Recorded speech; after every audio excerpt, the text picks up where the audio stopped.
Hello दोस्तों, good morning. स्वागत है एक बार फिर से आप सभी का Mishra ji technical YouTube channel में। दोस्तों आज है 24 मार्च और 24 मार्च 2019 के करंट अफेयर्स जितने भी क्वेश्चन आपसे बन सकते हैं मैं आज की इस वीडियो में आपको डिटेल में बताऊंगा।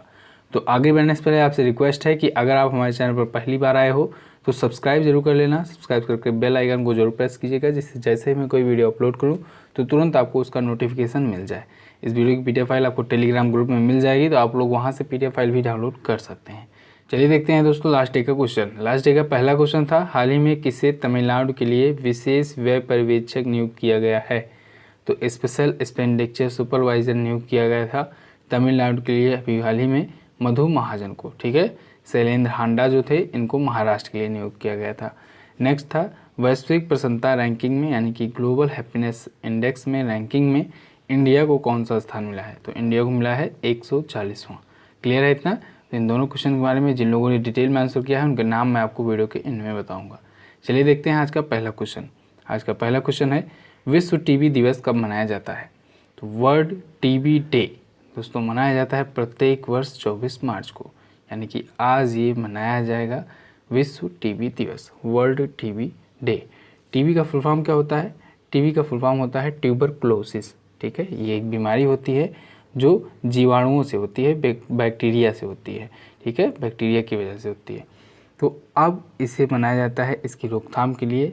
विश्व क्षय रोग दिवस भी इसे हिंदी में कहते हैं। तो हिंदी आए तो आप लोग कंफ्यूज मत होइएगा।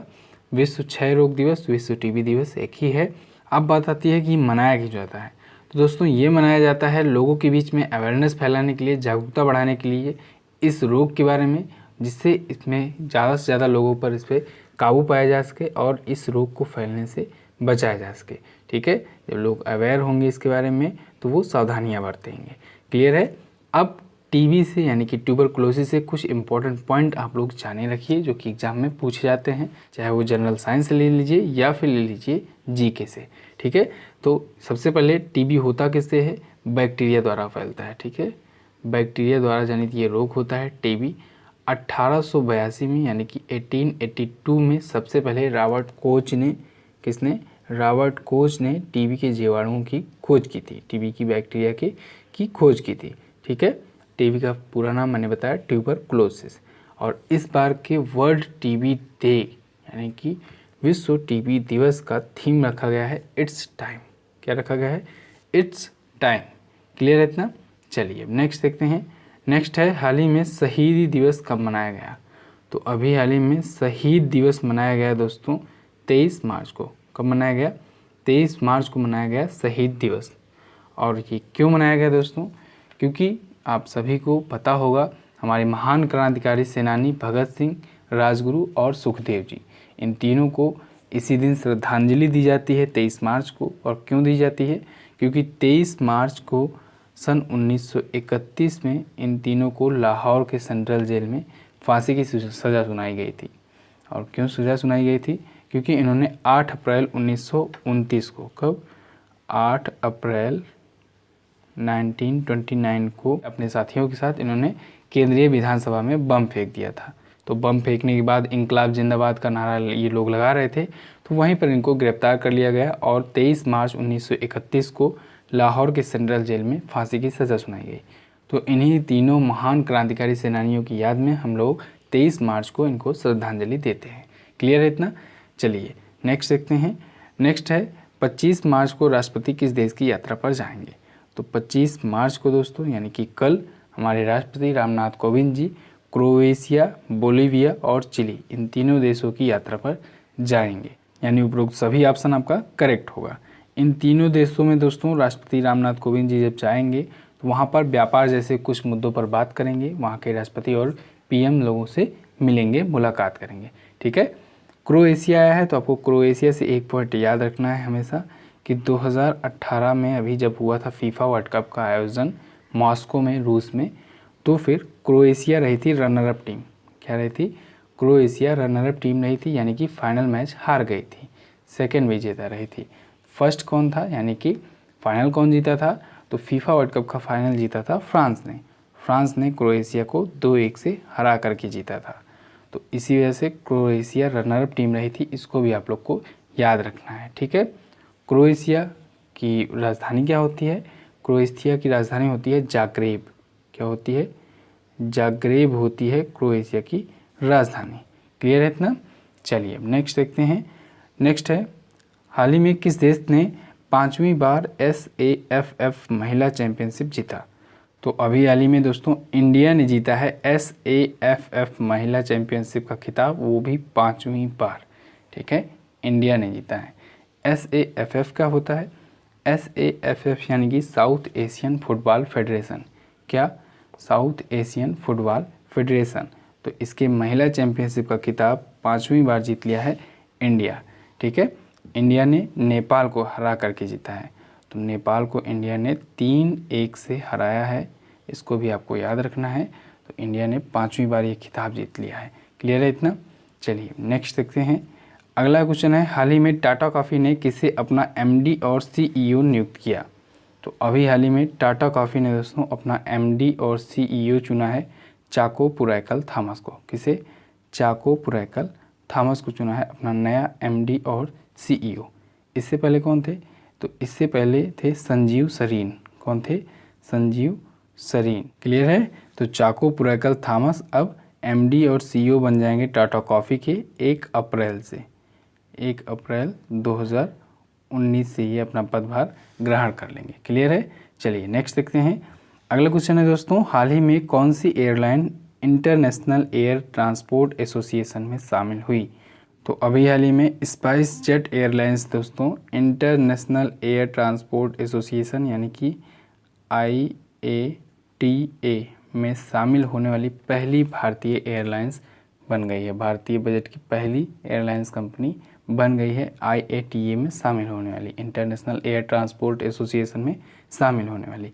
ठीक है, इसके पास दोस्तों 290 से ज़्यादा एयरलाइंस हैं, इसको भी आपको याद रखना है, स्पाइस जेट एयरलाइंस। क्लियर है इतना? दोस्तों आज मैं ज़्यादा आपको डिटेल में नहीं बताने का प्रयास कर रहा हूँ, क्योंकि ये सारे क्वेश्चन ही ऐसे हैं जिसमें ज़्यादा डिटेल में जाने से कोई मतलब नहीं होगा, आपके एग्जाम के पॉइंट ऑफ व्यू से इंपॉर्टेंट नहीं रखते हैं। ठीक है, तो जिस क्वेश्चन में इंपॉर्टेंस रहेगा, जो कि आपके एग्जाम में पूछे जा सकते हैं, उनके बारे में मैं आपको बताऊँगा। ओके, फालतू की चीज़ें बताने का कोई मतलब नहीं है। चलिए आगे देखते हैं। अगला है 2019 के विश्व के 100 सबसे प्रतिभाशाली लोगों की जलवायु नीति में कितने भारतीय नाम हैं? तो अभी हाल ही में दोस्तों जलवायु नीति यानी कि क्लाइमेट पॉलिसी में 100 सबसे प्रतिभाशाली लोगों की लिस्ट जारी की गई है, जिसमें इंडिया के टोटल 7 लोग शामिल हैं। कितने? 7 इंडियंस को भी शामिल किया गया है इस 100 प्रतिभाशाली लोगों की लिस्ट में, जो जलवायु नीति से संबंध रखते हैं, यानी कि क्लाइमेट पॉलिसी में सबसे प्रभावशाली लोगों की लिस्ट है।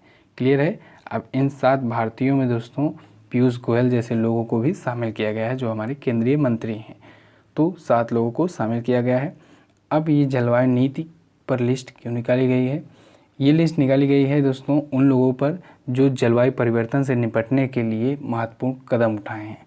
ठीक है, जो क्लाइमेट के चेंजेस को में रोकने के लिए, उससे निपटने के लिए इम्पोर्टेंस रोल अपना अदा किए हैं, उन्हीं लोगों की ये लिस्ट जारी की गई है। ओके, चलिए नेक्स्ट देखते हैं। हाल ही में किसने नौसेना के अगले प्रमुख के रूप में कार्यभार संभाला?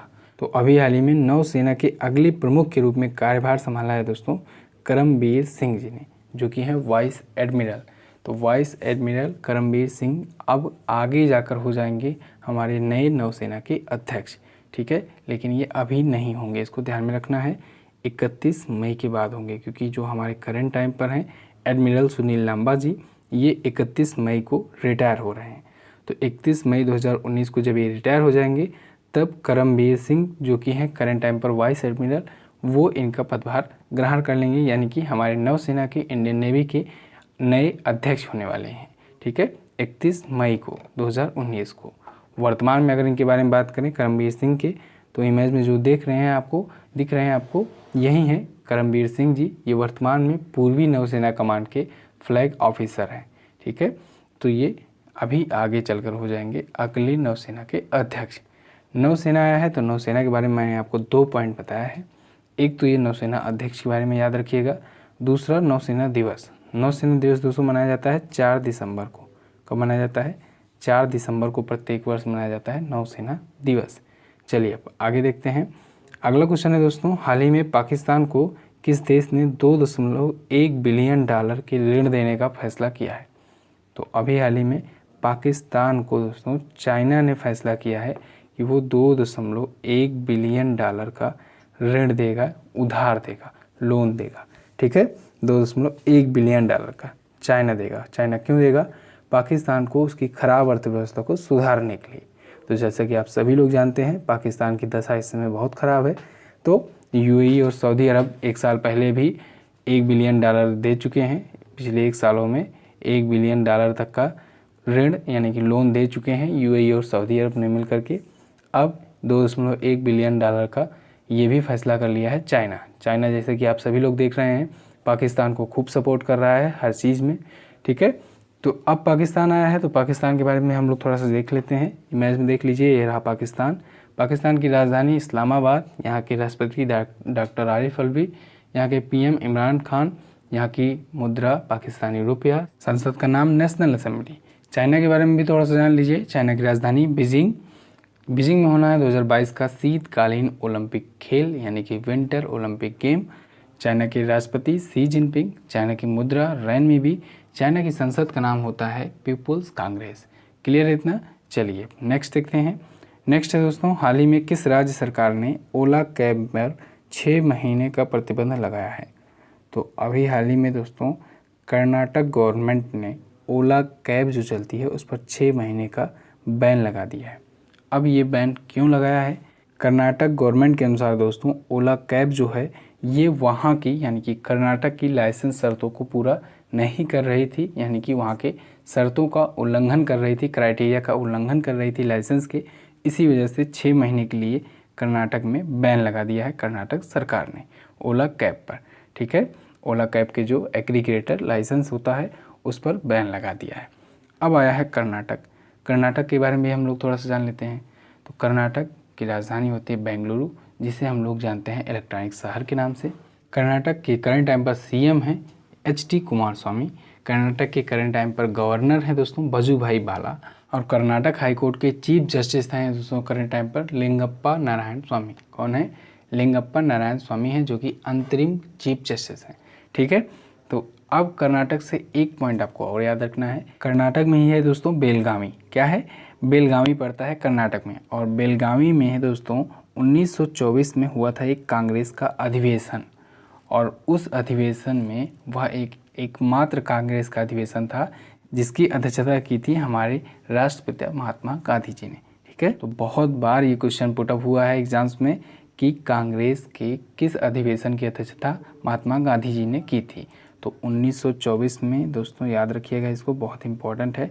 1924 में बेलगावी अधिवेशन में एकमात्र कांग्रेस के अधिवेशन की अध्यक्षता महात्मा गांधी जी ने की थी। क्लियर है? तो बस दोस्तों फिलहाल आज के दिन के करंट अफेयर के क्वेश्चन से बस इतना ही। आई होप आपको वीडियो पसंद आई होगी। अगर वीडियो पसंद आई है तो वीडियो को लाइक कर दीजिए, अपने दोस्तों के साथ शेयर कर दीजिए। चलिए हम लोग बढ़ते हैं क्वेश्चन शब्द टेक की तरफ, यानी कि आज का क्वेश्चन। तो आज का क्वेश्चन है दोस्तों, फिच रेटिंग ने वर्ष 2019 में भारत की अर्थव्यवस्था वृद्धि दर को घटाकर कितना रहने का अनुमान लगाया है? Very important question. आप लोग कंफ्यूज बहुत होते हो। इसको क्वेश्चन ऑफ द डे का में देने का मेरा मेन मकसद यही है, आपकी कन्फ्यूज़न दूर करना।